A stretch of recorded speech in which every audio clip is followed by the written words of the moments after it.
गणेशाय नमः। ओम श्री परमात्मने नमः। संक्षिप्त गरुड़ पुराण आचार कांड आयुर्वेद निरूपण अध्याय 157 अतिसार गृहिणी निदान। धन्वंतरी जी ने कहा, हे सुश्रुत, अब मैं आपको अतिसार तथा संग्रहणी रोग के निदान की बात बताता हूँ। वात, पित्त, कफ और सन्निपात दोष के कुपित होने से ही इन रोगों की उत्पत्ति होती है। भय तथा शोक के कारण भी ये प्राणियों के शरीर में उत्पन्न हो सकते हैं। अतः वातज, पित्तज, कफज, सन्निपातज, भयज तथा शोकज के रूप में इनके 6 भेद हो जाते हैं। अतिसार रोग अधिक जल पीने से होता है। इसके अतिरिक्त सूखे, अंकुरित एवं कच्चे अन्न, तेल पदार्थ, वसा, चर्बी और तिल कुट को अधिक खाने से भी ये उत्पन्न हो जाता है। मद्यपान, वृक्षाहार, अधिकतम मात्रा में रस और तेल का सेवन तथा उदर जने कृमियों के प्रकोप से एवं वेगारोध से शरीर की वायु प्रकुपित हो उठती है। तदनंतर वह अपान वायु के रूप में शरीर के अधोभाग में जाकर उस दोष का विस्तार कर जठरा अग्नि शक्ति को हरासोन्मुखी बना देता है। उस अग्नि की मंदता के कारण शरीर में गया हुआ अन्नपिंड और पहले से स्थित पुरुष मल भस्म अथवा सूखने की अपेक्षा द्रवता आदि के दोष में बदलकर अतिसार रोग के लक्षण को प्रकट करता है। उस रोग से प्रभावित होने वाले रोगी के हृदय, गुहे भाग तथा आमाशय आदि में पीड़ा होती है। शरीर में अवसाद होता है एवं पुरुष का निरोध और अपच होता है। शरीर पसीने से युक्त हो जाता है और कष्ट की उत्पत्ति होती है। वात दोष के कारण शरीर शिथिल पड़ जाता है। पाचन शक्ति सुचारू रूप से कार्य नहीं करती है तथा शरीर में विशेष प्रकार का ज्वर रहता है। उस दोष के कारण उदर में कुछ गुड़गुड़ाहट भी बनी रहती है। गुहा भाग से बार बार सूखा हुआ फेन से युक्त स्वच्छ ग्रथित जलाइंध और पिच्छिल कचड़ाहीन मल कष्ट के साथ होता है। इस रोग में मल द्वार शुष्क एवं विकृत होकर बाहर निकल जाता है। मल निकलने में कष्ट होता है। उस कष्ट के कारण रोगी लंबी लंबी श्वासें छोड़ता हुआ कांखता रहता है।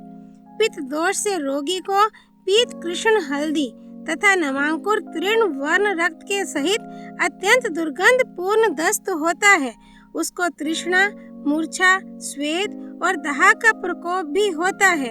कफ जनित अतिसार रोग के होने पर गुहा भाग में दाह पाक शूल उठता है और संताप जनित कष्ट होता है। इस रोग में मल द्रव युक्त न होकर कठोर, भारी एवं घनीभूत रूप में गुदा भाग से बाहर निकलता है। वह पिच्छिल कचड़ाहीन रहता है। उसी के अनुसार वह बहुत ही कम या अधिक मात्रा में उदर के अंदर विद्यमान मल स्रोत में पाया जाता है।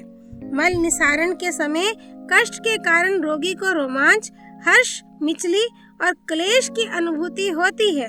शरीर के अंदर भारीपन रहता है और इसी के कारण वस्ती प्रदेश, गुदा भाग और उदर में भी भारीपन बना रहता है। ऐसे रोगी को दस्त होने के उपरांत भी दस्त की अनुभूति बनी रहती है।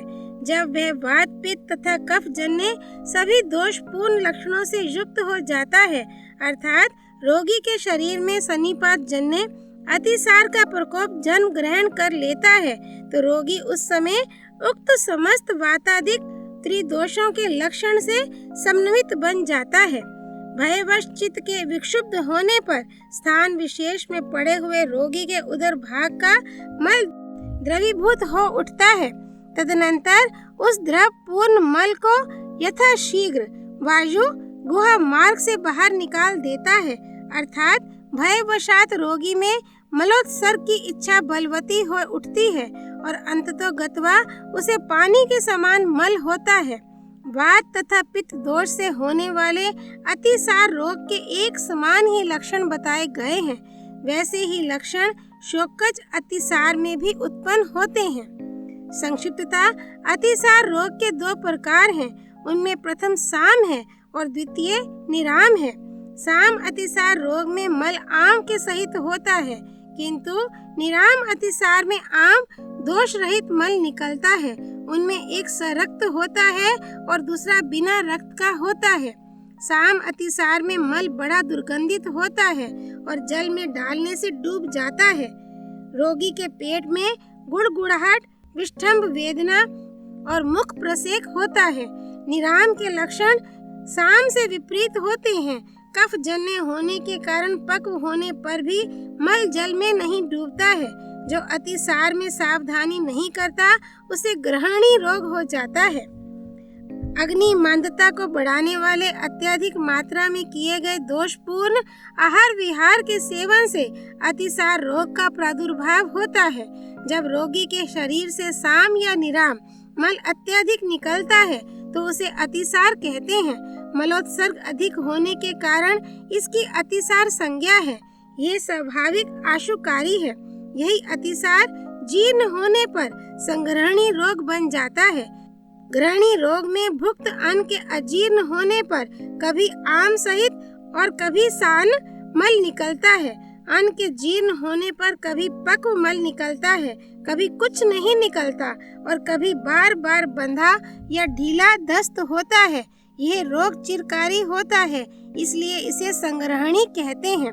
संग्रहणी चिरकारी तथा अतिसार आशुकारी होता है। इस रोग में एकाएक मल की प्रवृत्ति का बारंबार संघात होता है अथवा वह एकाएक रुक रुक कर बाहर निकलता है। ऐसा यह संग्रहणी रोग वात, पित्त तथा कफ जन्य दोष से तो 3 प्रकार का है ही, किंतु सन्निपातिक दोष के कारण भी उत्पन्न होता है।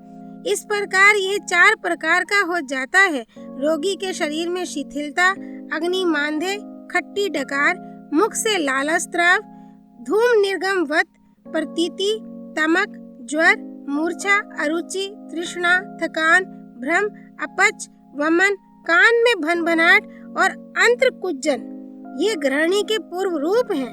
वातज ग्रहणी रोग में तालुशोथ, तिमिर रोग, दोनों कानों में शब्द, पसली, उरु, वंक्षण और ग्रीवा में दर्द, बार बार विसूचिका, सब कुछ भोजन की इच्छा, क्षुधा, तृषा, कैंची से कतरने की पीड़ा, अफरा, कुछ भोजन करने से अस्वस्थता, फेन सहित मल, ये सब लक्षण उपस्थित होते हैं। रोगी वातज, हृदरोग, गुल्म, अर्श, प्लीहा और पांडु रोग की शंका करने लगता है। देर में कष्ट के साथ पतला या गाढ़ा थोड़ा कच्चा एवं फेन युक्त बार बार मल आता है। गुदा में दर्द और श्वास खांसी भी उठने लगती है। पित्तज ग्रहणी रोग में रोगी पीला पड़ जाता है। उसे पीला, नीला और पतला दस्त होता है। वह दुर्गंधित खट्टी डकार, हृदय और कंठ में दहा, अरुचि और तृषा से पीड़ित रहता है। पित्तज ग्रहणी के होने पर रोगी का मल द्रव रूप हो जाता है और कफ जन्य ग्रहणी रोग होने पर रोगी को अन्न कठिनता से पचता है। उसको छरछराहट भरा वमन होता है। उसे भोजन में अरुचि होने लगती है। उसके मुख में दहा होता है। उसको कफ युक्त खांसी आती है। उसके हृदय से उबकाई छूटती है और जुकाम हो जाता है। उसका हृदय पीड़ित और उदर भारी सा प्रतीत होता है। उस पर आलस्य छा जाता है। उसे मीठी मीठी डकार और शरीर में शिथिलता आने लगती है। रोगी को समान या कुछ कम अधिक मात्रा में कफ से युक्त मल होता है, जो भारी तथा अमलता के दोष से संश्लिष्ट होता है। उस रूप में प्रायः मैथुन अशक्ति एवं रोगी की शक्ति का अधिक ह्रास होता है। इस रोग में बलवान व्यक्ति भी दुर्बल हो जाता है और उसमें रोग के सभी लक्षण दिखाई देने लगते हैं। शरीर प्रकरण के अंग विभाग नामक 3 अध्याय में जो विषम, तीक्ष्ण एवं मंद नामक 3 पिताग्नियां कही गई हैं, वे भी ग्रहणी दोष ही हैं। केवल समाग्नि उत्तम स्वास्थ्य की हेतु है। इस रोग में भी प्राणी को प्यास लगती है। अधिक मल निकलने के कारण भूख सताती है। हर क्षण शिथिल होते हुए शरीर के कारण उसके मन में विकृत चिंताएं भी बढ़ जाती हैं। समस्त रोगों का यही मल ही कारण है। इसी मल के शरीर में रहने पर प्राणी में वात व्याधि, बाई, अश्मरी, पथरी, कुष्ठ, कोढ़, मेह, जलोदर, बगंदर, बवासीर और ग्रहणी रोग होता है। ये 8 रोग महारोग माने गए हैं। इनका निदान अत्यंत कठिन है और ये कष्ट साध्य हैं।